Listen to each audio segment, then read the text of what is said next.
Welcome to Ticket Tailor 101. My name's George, part of the team here in London. This is a quick video to show you how to set up a simple event on Ticket Tailor. We'll go through some of the key features you need in order to get any event live, really. Lots of features we might not touch on, some of the more complex ones, but I'll try and point them out as we go along. But we have lots of help articles and obviously customer support as well. So if you do need further information, then do reach out. But today I'm going to start creating this event and show you how to create a festival. So the first thing you need to do is click on your create event button and add your email address, create a password.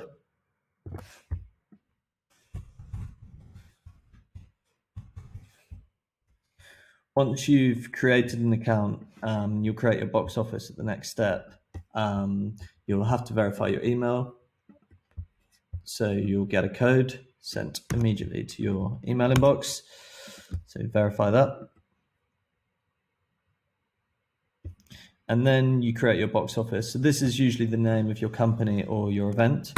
So today we're going to create Ticket Tailor Festival. And we'll fill in the type, and this basic information doesn't really affect your experience of the product, but helps us know who's creating events on the platform.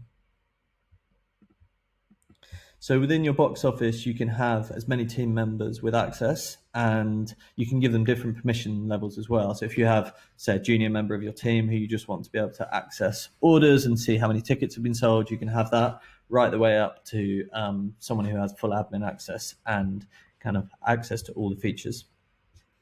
So you can see here, this is the first page you'll see once you've created an account. And it shows you the 4 simple steps to setting up your event. So first of all, you have to add your event, and that will include your ticket types, etc. Then you add your payment provider. So we work with Stripe or PayPal, and this means you can collect the money from your ticket sales. Then you can customize your event page and get it ready to send out. And then finally, you'll make your event active. So we'll go through all of those steps today and hopefully give you an idea of how to build your first event. So there's a couple of buttons here where you can add your new event. And then you get to your add event info page. So start populating that. This is your event name, obviously. And then you have your start and end date. So this is for the whole duration of the event. You can have recurring events, which is a feature we won't go over today. But if you have multiple time slots with the same event happening on multiple days, you can use this feature. But for today, we're just going to have it over a weekend, sometime in 2021.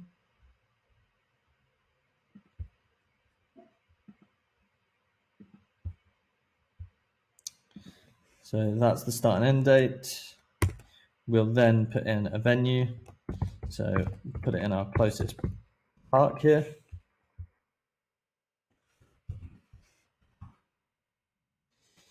And you have your venue country, and then you have your description. So you can see here, you can add things like images, your videos, your links, and you can really populate this and make it quite complete and full description of your event. Today, just for speed, we'll probably do something quite short.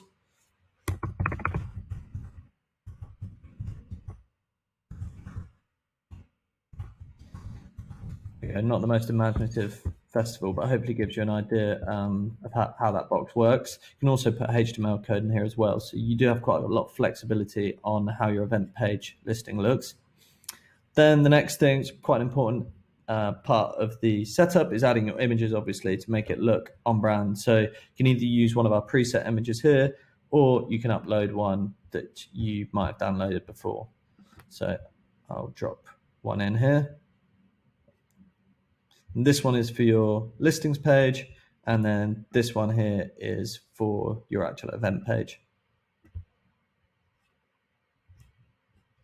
And then really important bit here is adding your tickets. So we have ticket types and ticket groups, and we also have seating charts over here. I won't show seating charts today, but obviously we now have fully featured seating chart tool if you'd want to use that. You'll need to add your billing details in order to enable that, because there are additional charges with seating tickets.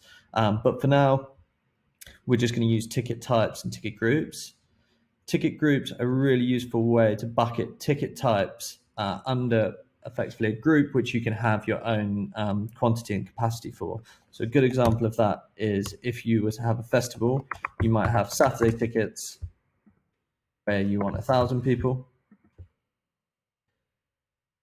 Sunday tickets, another 1,000 people, and then new ticket group for maybe weekend tickets where you have, say, 3,000. And then within each one of these groups, you can add ticket types, and you'll never go over that max quantity of 1,000 tickets. So we'll add a new ticket type now, and we'll put a general admission ticket here, and we'll say it's £50, and there's up to 1,000 of them, and then we'll drop that into the Saturday tickets. See here, you have the option to add a description if you'd like. You can also add a booking fee, so any of the fees from either Ticket Tailor or Stripe or PayPal, you can cover here and pass on to your ticket buyers. So we'll put a small booking fee there of £2 on.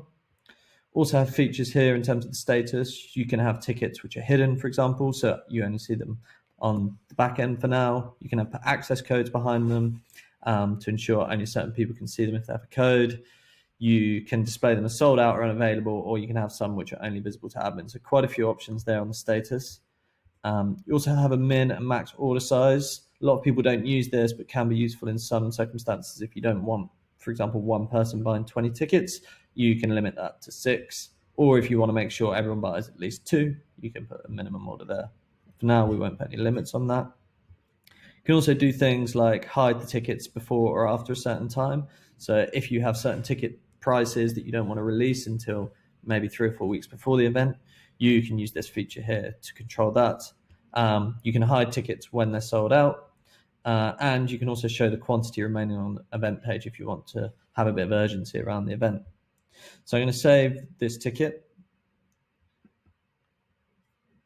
and then continue to populate all the other ticket types. So now you can see I've done an example here where you have a general admission or a student ticket for each day. You'll see that there the quantities for both are 1,000, even though the max quantity is 1,000. What that means is, in this example, you'll only ever sell 1,000 Sunday tickets, but the percentage between general admission or student ticket isn't set. So you might end up selling 100% general admission, you might end up selling 100% student tickets. That's what that allows. If you want, you could obviously set student tickets at 200, and there would still only be 200 student tickets available for that Sunday. But that's all set up now. And now we go down to event settings. So you'll see here we have transaction fee. A lot of people ask what's the difference between a booking fee and a transaction fee. So a booking fee will get applied to every individual ticket bought. So if someone came in here and bought 5 general admission tickets and the booking fee was £2, they would be paying £10 booking fee. If there was no booking fee set, but there was a transaction fee set, then I'd say at £5, then if someone bought 10 tickets, they would still only pay £5 transaction fee per transaction. And then you also have settings here for example, the currency you want to take. You can see here you can collect in a whole range of currencies. You can also allow customers to make donations, and you can change the messaging around that and have suggested donation amount. And then there's advanced settings down here. You can change the language around whether they're buying tickets. Some people want reserve a ticket. You can grab a ticket, whatever kind of language suits your brand, you can use that. You can also decide when the event is published. So if you want to automate that so that it comes live at a certain time or at an interval before the event starts, you can also do that. And then a few other features here like activating a waitlist. So waitlist, for example, if your event sells out, you can have an email box and you can collect emails for people who are still interested in your event, and you can email them later on if new tickets become available. But for now, I'm going to leave those basic settings in place and save your event. So you'll see here then the next screen is asking us to connect a payment provider. You can do that with Stripe, which we recommend, PayPal, or offline payments. So that would be, for example, getting someone to pay at the door, or pay by bank transfer. But for now, I'm going to set up Stripe to take payment. If you're logged in, this is a fairly quick process.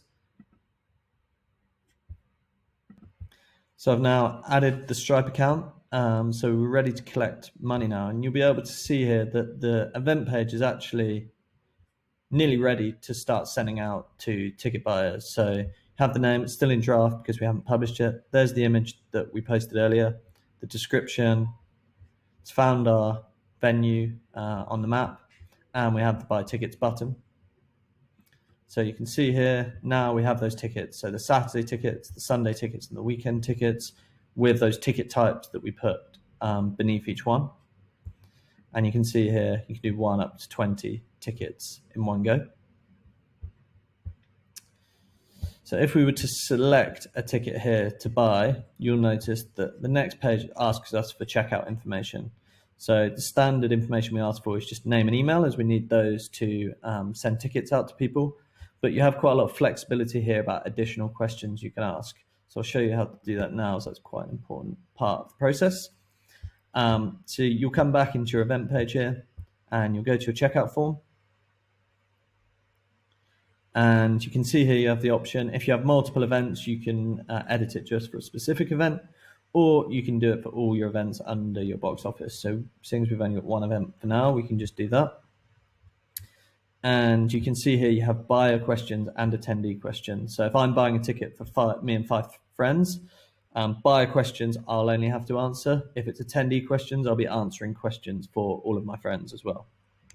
So I'll show you how you can add questions here, have a whole list of types of questions you can ask, which response you want. So you can have opt-in to receive marketing emails, for example. You can have select and answer from a drop-down or radio buttons, or you can have checkboxes.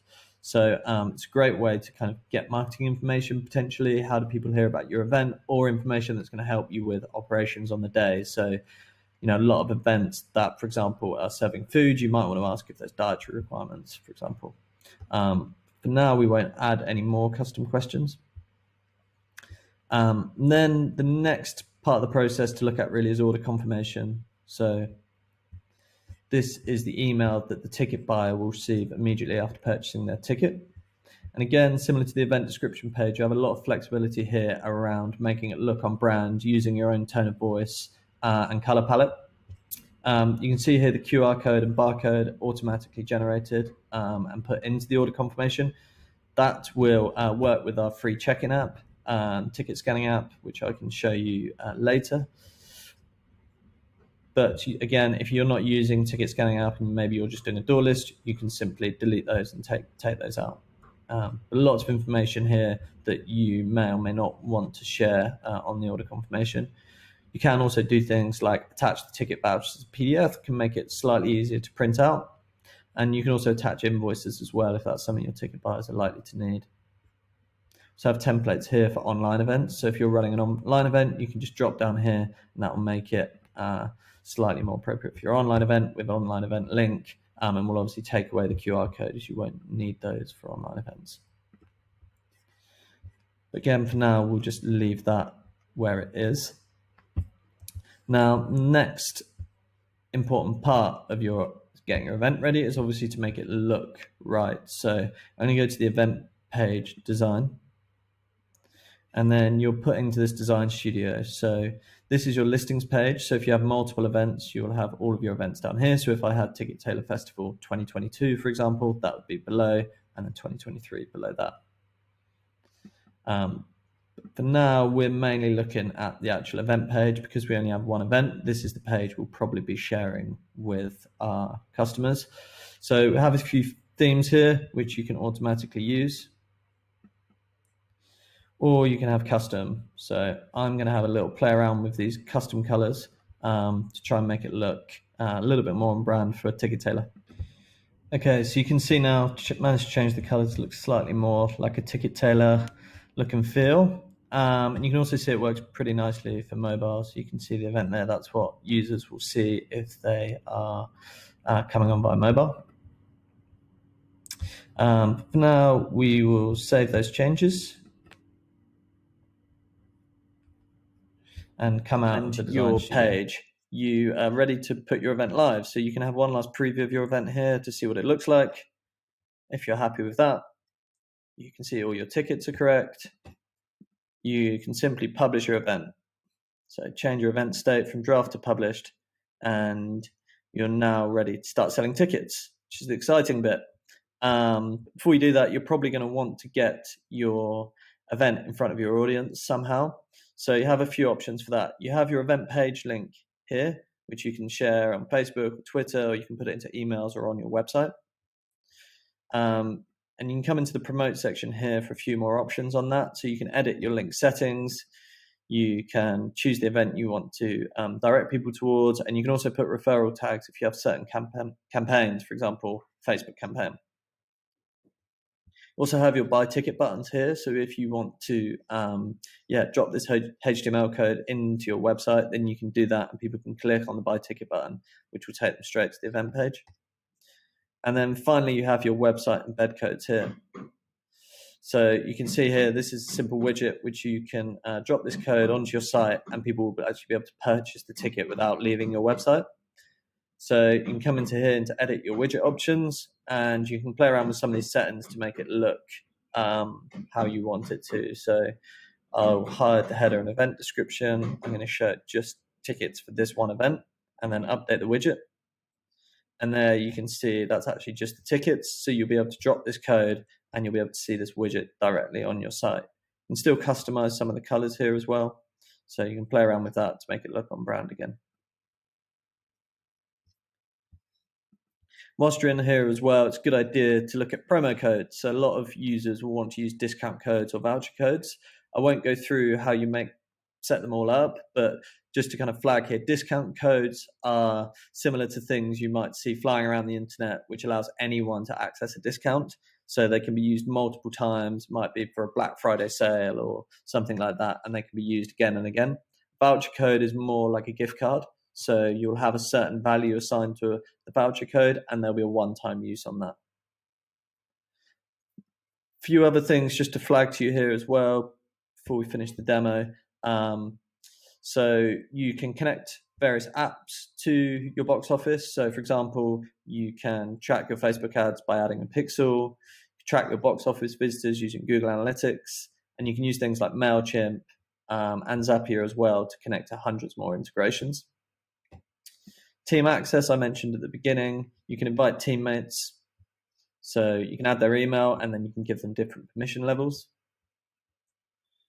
You can also have your check-in app users, so that you can scan those QR and barcodes. You can add a user here, select the event you want them to have access to, or you can give them access to all events, and they'll be able to download that onto their phone and start using that for when you need to check guests in at the event. And then final few things to show you is just about tracking how ticket sales are going and how the event is going. So you go back to your events and go into this festival here. And you can see here that you can start tracking sales. So you can see your ticket sales for any given ticket, see how those are going. You can click here and you can load a full sales summary here. So it'll actually give you a graph per day.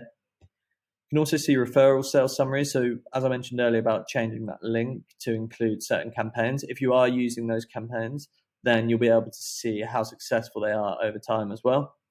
And then finally, event page views here. So you can look over the last 7 days, 4 weeks, or last year to see how many views you're getting to your event page. And then we won't look at it today, but you obviously have lots of access here around managing your issued tickets.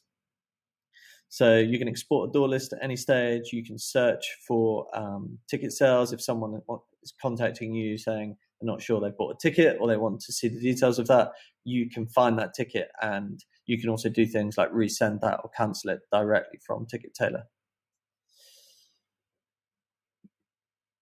Also, you can have your waitlist signups here. So mentioned if your event sells out, you want to continue allowing people to register their interest, you can track all of that in the waitlist signups. And broadcast as well is a really important feature. So effectively, this is the ability to email all of your ticket buyers or waitlist guests before or after you've sent the order confirmation, but probably before or immediately after your event. So you can select your recipients, choose a subject, and put your message details in there. And then you can decide when you want to send it, either immediately or you can do it at a scheduled interval before or after your event. So 24 hours before your event starts, you're probably not going to want to be thinking about sending an email out. But fortunately, you can just come in here months before, you can prepare to send this email and have it all set up, and you can just be rest assured that it's going to be sent out 24 hours before your event.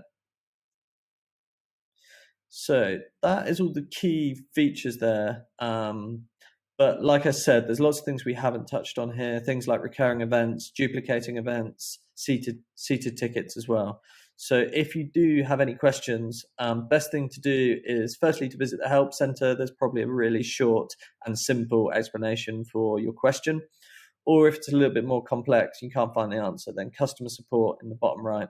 It's always open, and hopefully you'll get a quick response from the team and answer any questions. So I hope this has been helpful, giving you a good idea of how to set up your first event on Ticket Tailor. And yeah, look forward to working with you.